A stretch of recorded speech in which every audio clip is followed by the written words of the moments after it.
Assalamualaikum warahmatullahi wabarakatuh. Kami dari kelompok 6 akan mempresentasikan materi bab 7 tentang sistem akuntansi penjualan kredit pada PT Sido Muncul Tbk yang beranggotakan Anissa Helvi Syafila dengan NPM 19 11 03 10 59, Nurul Alia Salsabila dengan NPM 19 51 03 10 03, Anissa Gustiara Darmawan dengan NPM 19 51 03 10 21, Karina Natania dengan NPM 19 51 03 10 23, Anissa Ramadanti dengan NPM 1951031025.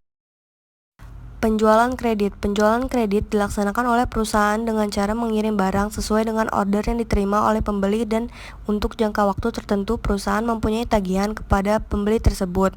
Untuk menghindari tidak tertagihnya piutang, setiap penjualan kredit yang pertama kali dilakukan oleh pembeli selalu didahului dengan analisa terhadap tidak atau bisanya pembeli diberi kredit. Fungsi yang terkait yaitu fungsi penjualan, fungsi kredit, fungsi gudang, fungsi pengiriman, fungsi penagihan, dan fungsi akuntansi. Informasi yang diperlukan oleh manajemen: 1. Jumlah pendapatan menurut jenis atau kelompok produk selama jangka waktu tertentu. 2. Jumlah piutang kepada setiap debitur dari transaksi penjualan kredit. 3. Jumlah harga pokok produk yang dijual dalam jangka waktu tertentu. 4. Nama dan alamat pembeli. 5. Kuantitas produk yang dijual. 6. Nama wiraniaga yang melakukan penjualan. 7. Otorisasi penjabat yang berwenang.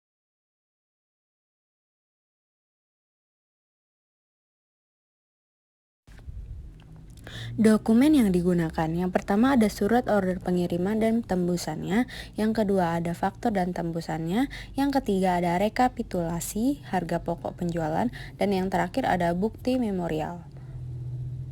Catatan akuntansi yang digunakan, yang pertama ada jurnal penjualan, yang kedua ada kartu piutang, yang ketiga ada kartu persediaan, yang keempat ada kartu gudang, dan yang terakhir ada jurnal umum.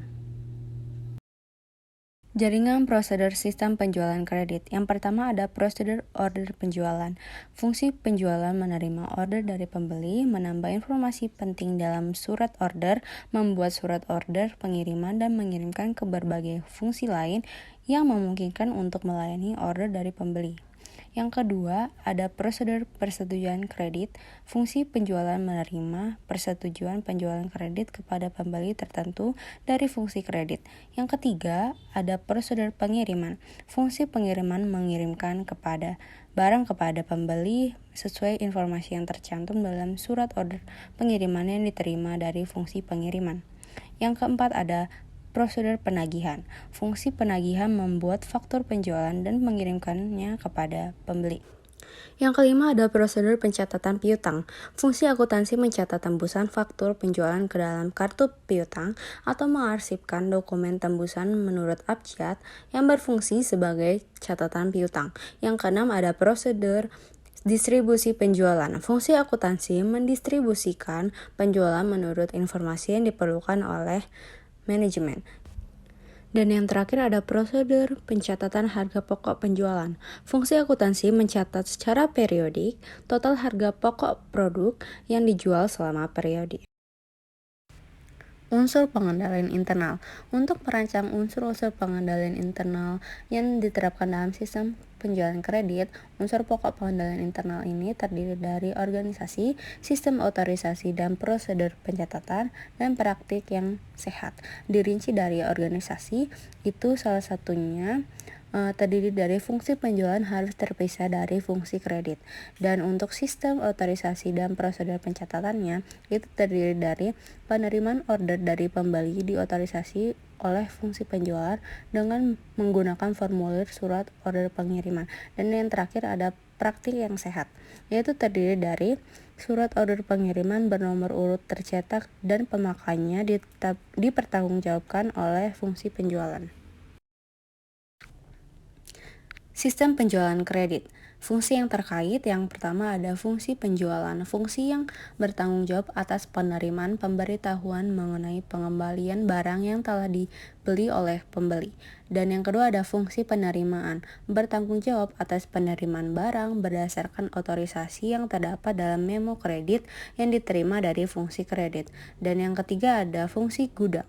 Bertanggung jawab atas penyimpanan kembali barang yang diterima dari retur penjualan setelah barang tersebut diperiksa oleh fungsi penerima dan dicatat oleh fungsi gudang dalam kartu gudang.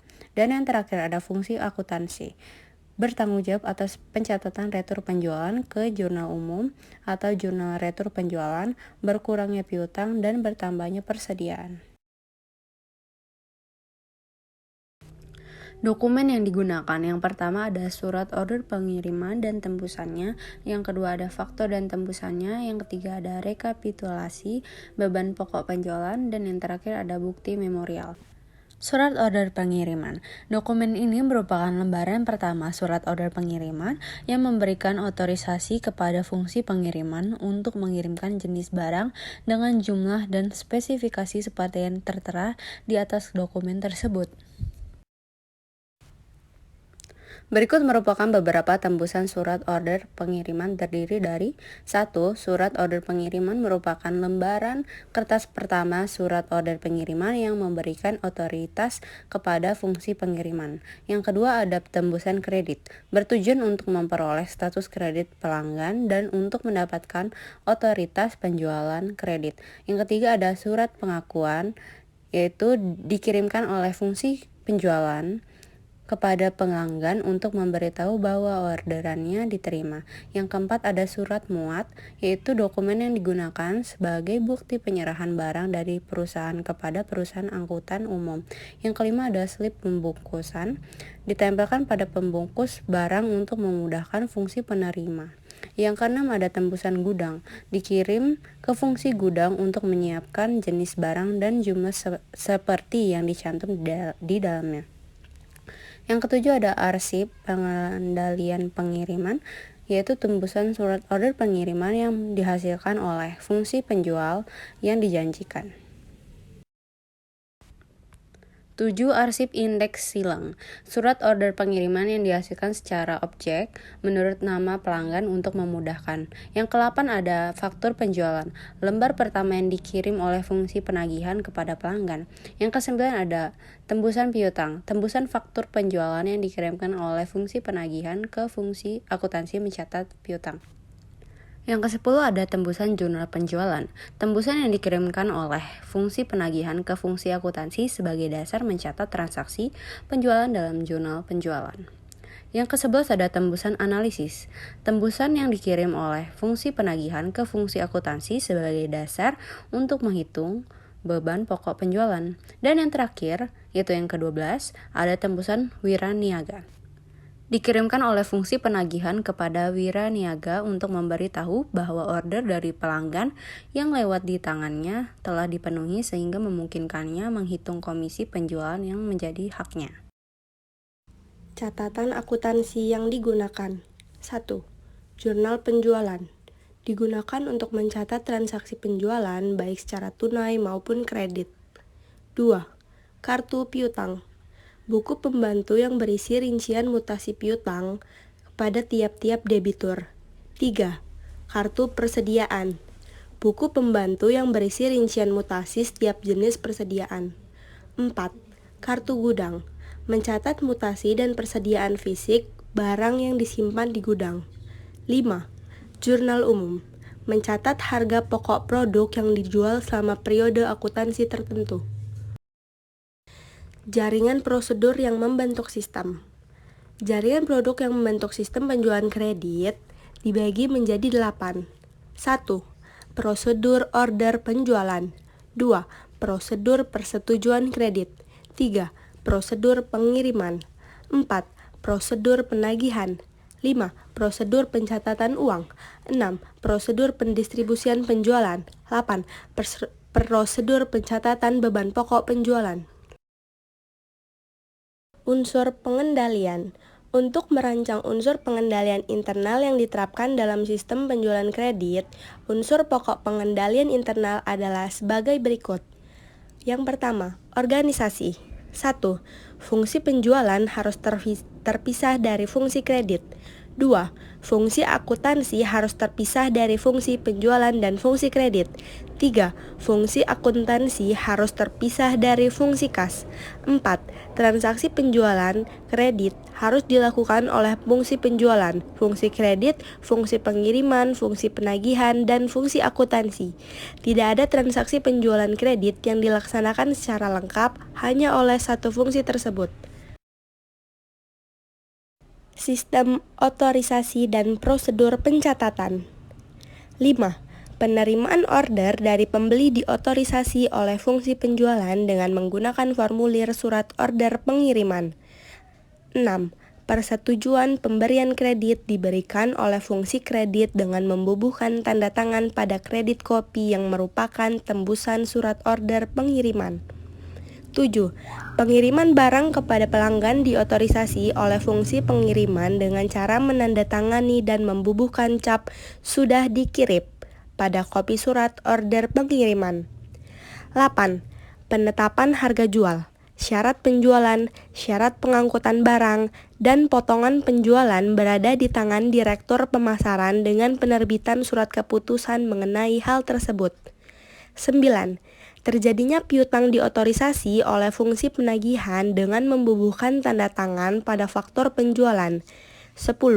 Penjualan ke dalam kartu piutang dan ke dalam jurnal penjualan, jurnal penerimaan kas, dan jurnal umum diotorisasi oleh fungsi akuntansi dengan cara memberikan tanda tangan pada dokumen sumber. 11. Pencatatan terjadinya piutang didasarkan pada faktur penjualan yang didukung dengan surat order pengiriman dan surat muat. Sip indeks silang, surat order pengiriman yang dihasilkan secara objek menurut nama pelanggan untuk memudahkan. Yang ke-8 ada faktur penjualan, lembar pertama yang dikirim oleh fungsi penagihan kepada pelanggan. Yang ke-9 ada tembusan piutang, tembusan faktur penjualan yang dikirimkan oleh fungsi penagihan ke fungsi akuntansi mencatat piutang.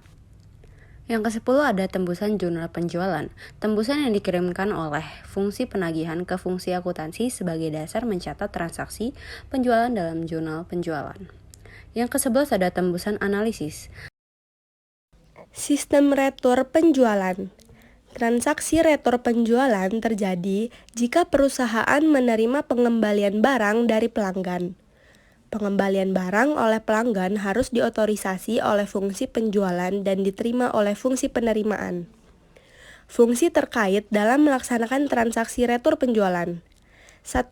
Fungsi penjualan bertanggung jawab atas penerimaan pemberitahuan mengenai pengembalian barang yang telah diberikan oleh pembeli.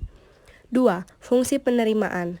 Dalam transaksi retur penjualan, bertanggung jawab atas penerimaan barang berdasarkan otorisasi yang terdapat dalam memo kredit yang diterima oleh fungsi penjualan. 3. Fungsi gudang. Bertanggung jawab atas penyimpanan kembali barang yang diterima dari retur penjualan setelah barang tersebut diperiksa oleh fungsi penerimaan. 4. Fungsi akuntansi. Dalam transaksi retur penjualan, yang bertanggung jawab atas pencatatan transaksi retur penjualan ke dalam jurnal umum dan pencatatan berkurangnya piutang serta bertambahnya persediaan akibat retur penjualan dalam kartu piutang dan kartu persediaan.